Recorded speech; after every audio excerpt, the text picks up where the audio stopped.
how to make your first $100,000. There are so many ways to get. There are a lot of people who don't even think about making $1 million.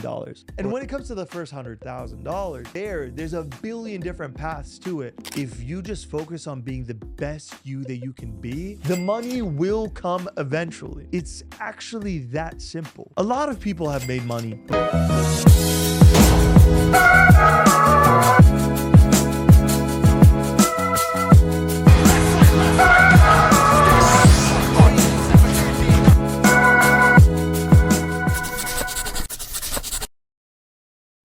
Hey, salam everybody, welcome back to the UFK show. And this video is on how to make your first $100,000. And it sounds counterintuitive, but the way to do it is to stop thinking about how to make $100,000. Seriously, I'm not even joking. As ridiculous as it sounds and as counterintuitive as it may be, the reality is that when you stop stressing and fixating on how to make money and how quickly it's going to be to get this out, what's the shortcut, what's this, that, and the other, if you just focus on being the best you that you can be, all the doors will then open. Money will start to come towards you. The right people will come into your life. The right opportunities will start to open up to you. It's not just on constantly berating your mind with, how do I get $100,000? What if I do this? I watched this one video that said, if I do this on this class, this coach, that's not the way. That is a shortcut that has worked for a lot of people. A lot of people have made money. Money is a very fluid thing. If you think about it, money is as simple as, somebody who has done any feat in life, whether you have collected a bunch of coins. There are people who are coin collectors. There are people who go and they have other hobbies. There are people who do sports and they achieve different goals in their sports. There are people who do things relationship wise. It is just a metric we use to then quantify a certain result or action of something. That's all it is. It's like, yes, I have spent the last year collecting stamps, and so I have 100 stamps. Oh, I have done this service to this many people. I now have $100,000. It's actually that simple. It's not rocket science on how money is made. Money is just a transaction. It's a service, and then it's quantified by a dollar amount that we all collectively know and understand internationally. That's it. That's technically all money is. So if you're spending your whole life fixated on how do I go and get more of these ones and zeros, it can happen, but that's not the way. It's not the way. Don't get me wrong. You do need to want to make $100,000 to get to a point where you make $100,000. You got to actually believe it. You got to really acknowledge that you can make $100,000. If you don't believe you can make $100,000, then you most likely will never get to a stage where you go and you actually get it. However, with that being said, there are a lot of people who don't even think about making $1 million or $1 billion, but they just are so focused on being the best version of themselves to accomplish the goals that they themselves want to accomplish, that the riches just come. And that's the wisdom that's worth imparting. That is the thing to actually embody in life. And that's the trap that a lot of us fall into because of social media, because of what we're watching, because what other people are telling us to do, and what's right and what's wrong, and what the fast life should be, and that's the life that everyone should chase. That stuff doesn't matter. The cool part about money is not so you can buy all these brand names and you can have the nice cars and everything like that. Sure, that stuff's cool, but it's to give yourself the freedom. It's to give yourself the ability to live the life that you want to live. And so why not try to be the best version of yourself so that when you're living that life, you're the best version of yourself living that? Because all money will do is just show who you really are. We see that with so many different people, whether it's celebrities, stars, whether it's, political figures, whoever it may be. The money just shows us more. The power just shows us more of who they actually are. So rather than having the money be the end goal, forget about that. Actually find what is that one thing.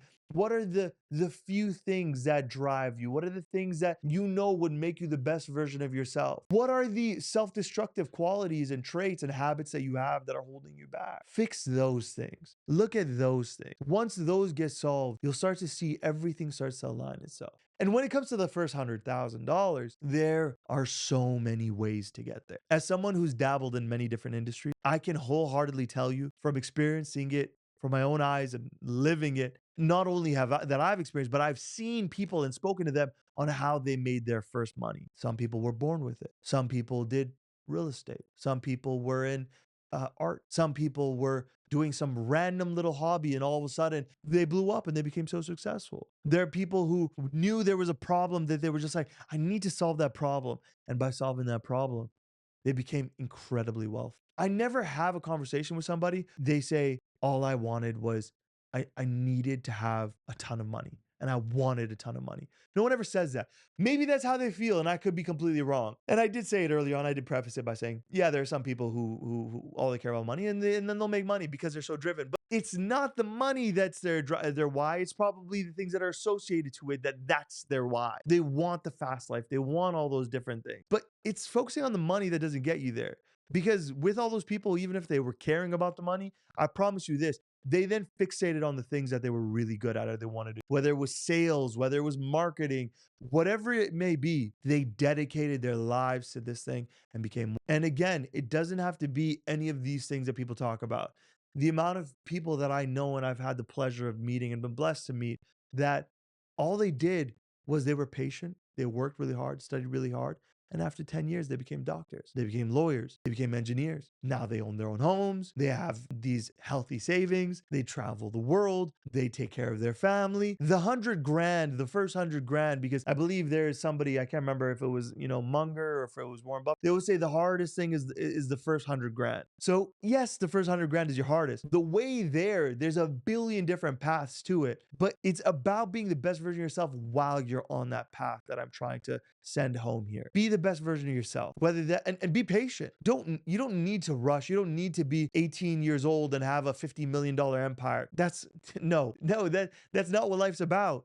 Life is the journey. Life is the experience along the way, the things you learn, the people you meet. Enjoy that. Love how much stronger you get through hardship and the trials and the tribulation. And through that, you'll find the best version of yourself appears. Whether you become a master. Look, rest in peace, Kobe Bryant. Kobe Bryant's a great example. His goal, the main thing that he wanted to do was be the best basketball player that ever lived. Yes, he signed multi-million-dollar contracts. Yes, he did X, Y, Z, and he will be remembered as, anytime anyone throws something and they want to get it in, like a little piece of trash, you yell Kobe. That's what you yell. You just have to know that for him, I guarantee you, the greatest things for him was acknowledging that he did the best that he could at everything that he did. Because he was doing basketball, he was the best at that. Then he got into, I believe it was film, made that short film. I think he won an Oscar for it. He was doing the best that he could there. It was raising his family and his lovely daughters. That's what was important for him. And no one's perfect. It's not one example, then, oh, okay, then you find a problem here and it's like, well, that's null and void. It's like, no, take the beauty in every situation. He immersed himself with being the best basketball player.